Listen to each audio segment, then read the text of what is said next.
Hatchet by Gary Paulson, Chapter 7.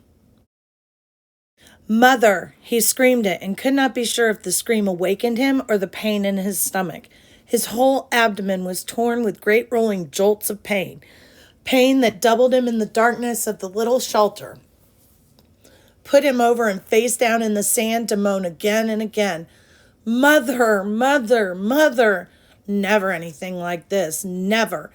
It was as if all the berries, all the pits had exploded in the center of him, ripped and tore at him. He crawled out the doorway and was sick in the sand, then crawled still further and was sick again, vomiting and with terrible diarrhea for over an hour, for over a year, he thought, until he was at last empty and drained of all strength. Then he crawled back into the shelter and fell again to the sand, but could not sleep at first, could do nothing except lie there, and his mind decided then to bring the memory up again. In the mall, every detail, his mother sitting in the station wagon with the man, and she had leaned across and kissed him, kissed the man with short blonde hair, and it was not a friendly peck, but a kiss where she turned her head over at an angle and put her mouth against the mouth of the blond man who was not his father, and kissed, mouth to mouth, and then brought her hand up to touch his cheek, his forehead, while they were kissing, and Brian saw it.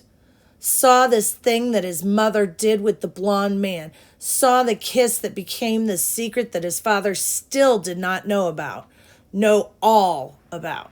The memory was so real that he could feel the heat in the mall that day, could remember the worry that Terry would turn and see his mother, could remember the worry of the shame of it, and then the memory faded and he slept again. Awake, for a second, perhaps two, he did not know where he was still in his sleep somewhere. Then he saw the sun streaming in the open doorway of the shelter and heard the close, vicious whine of the mosquitoes and knew. He brushed his face, completely welted now with 2 days of bites, completely covered with lumps and bites, and was surprised to find the swelling on his forehead had gone down a great deal. It was almost gone. The smell was awful and he couldn't place it. Then he saw the pile of berries at the back of the shelter and remembered the night and being sick. Too many of them, he said aloud. Too many gut cherries. He crawled out of the shelter and found where he'd messed the sand. He used sticks and cleaned it as best he could, covered it with clean sand, and went down to the lake to wash his hands and get a drink. It was still very early, only just past true dawn, and the water was so calm he could see his reflection. It frightened him. The face was cut and bleeding, swollen and lumpy, the hair all matted, and on his forehead a cut had healed, but left the hair stuck with blood and scab. His eyes were slits in the bites, and he was somehow covered with dirt. He slapped the water with his hand to destroy the mirror. Ugly, he thought. Very, very ugly. And he was, at that moment, almost overcome with self-pity. He was dirty and starving and bitten and hurt and lonely and ugly and afraid and so completely miserable that it was like being in a pit, a dark, deep pit with no way out.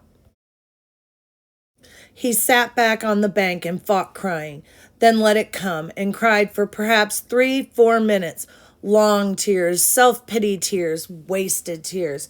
He stood, went back to the water, and took small drinks. As soon as the cold water hit his stomach, he felt the hunger sharpen as it had before, and he stood and held his abdomen until the hunger cramps receded. He had to eat.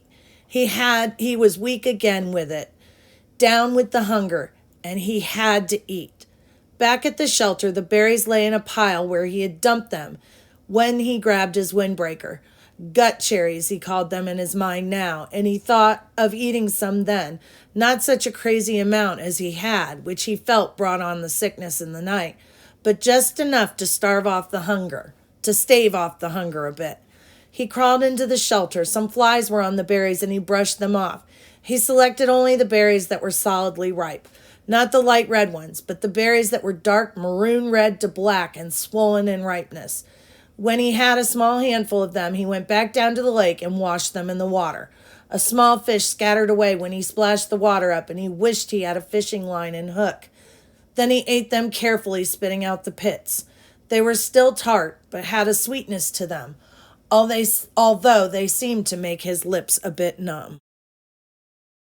When he finished, he was still hungry, but the edge was gone and his legs didn't feel as weak as they had. He went back to the shelter. It took him half an hour to go through the rest of the berries and sort them, putting all the fully ripe ones in a pile on some leaves, the rest in another pile. When he was done, he covered the two piles with grass he tore from the lake shore to keep the flies off and went back outside. They were awful berries, those gut cherries, he thought, but there was food there, food of some kind, and he could eat a bit more later tonight if he had to. For now, he had a full day ahead of him.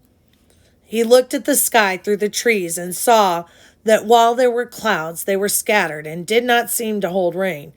There was a light breeze that seemed to keep the mosquitoes down, and he thought, looking up along the lake shore, if there was one kind of berry, there should be other kinds, sweeter kinds. If he kept the lake in sight as he had done yesterday, he should be all right, should be able to find home again, and it stopped him. He had actually thought it that time. Home. 3 days now. No, 2. Or was it 3? Yes, this was the 3rd day, and he had thought of the shelter as home. He turned and looked at it, studied the crude work. The brush made a fair wall, not weather-tight, but it cut most of the wind off. He hadn't done so badly at that. Maybe it wasn't much, but also maybe it was all he had for a home. All right, he thought, so I'll call it home. He turned back and set off up the side of the lake, heading for the gut cherry bushes, his windbreaker bag in his hand. Things were bad, he thought, but maybe not that bad. Maybe he could find some better berries. When he came to the gut cherry bushes, he paused. The branches were empty of birds, but still had many berries, and some of those that had been merely red yesterday were now a dark maroon to black, much riper. Maybe he should stay and pick them to save them, but the explosion in the night was still much in his memory, and he decided to go on. Gut cherries were food, but tricky to eat. He needed something better. Another 100 yards up the shore, there was a place where the wind had torn another path. These must have been fierce winds, he thought, to tear up places like this, as they had the path he had found with his plane, the one when he crashed. Here the trees were not all the way down, but twisted and snapped off halfway up from the ground, so their tops were all down and rotted and gone, leaving the snags poking into the sky like broken teeth. It made for tons of dead and dry wood, and he wished once more he could get a fire going. It also made a kind of clearing. With the tops of the trees gone, the sun could get down to the ground, and it was filled with small, thorny bushes that were covered with berries. Raspberries. He knew these because there were some raspberry bushes in the park that he and Teddy were always picking and eating them when they biked past. The berries were full and ripe, and he tasted one to find it sweet, and with none of the problems of the gut cherries, although they did not grow in clusters. There were many of them, and they were easy to pick, and Brian smiled and started eating. Sweet juice, he thought. Oh, they were sweet with just a tiny tang, and he picked and ate and picked and ate and thought that he had never tasted anything this good. Soon as before, his stomach was full, but now he had some sense, and he did not gorge or cram more down. Instead, he picked more and put them in his windbreaker, feeling the morning sun on his back and thinking he was rich. Rich with food now. Just rich. And he heard a noise to his rear. A slight noise, and he turned and saw the bear. He could do nothing, think nothing. His tongue stained with berry juice stuck to the roof of his mouth, and he stared at the bear. It was black with a cinnamon color nose, not 20 feet from him, and big. No, huge. No, it was all black fur and huge. He had seen one in the zoo in the city once, a black bear, but it had been from India or somewhere. This one was wild and much bigger than the one in the zoo, and it was right there. Right there. The sun caught the ends of his hairs of the hairs along his back. Shining black and silky, the bear stood on its hind legs, half up, and studied Brian. Just studied him. Then lowered itself and moved slowly to the left, eating berries as it rolled along, wolfing and delicately using its mouth to lift each berry from the stem. And in seconds it was gone. Gone, and Brian still had not moved. His tongue was stuck to the top of his mouth, the tip half out. His eyes were wide and his hands were reaching for a berry. Then he made a low sound. It made no sense, just a sound of fear, of disbelief that something that large could have come so close to him without his knowing. It just walked up to him and could have eaten him, and he could have done nothing. Nothing. And when the sound was half done, a thing happened to his legs, a thing he had nothing to do with, and they were running in the opposite direction from the bear, back toward the shelter. He would have run all the way in a panic, but after he had gone perhaps 50 yards, his brain took over and slowed and finally stopped him. If the bear had wanted you, his brain said, he would have taken you. It is something to understand, he thought, not something to run away from. The bear was eating berries, not people. The bear made no move to hurt you, to threaten you. It stood to see you better, study you, then went on its way, eating berries. It was a big bear, but it did not want you, did not want to cause you harm, and that is the thing to understand here.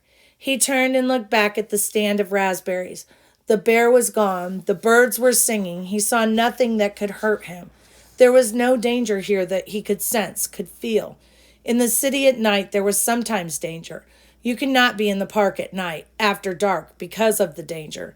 But here, the bear had looked at him and had moved on, and this filled his thoughts.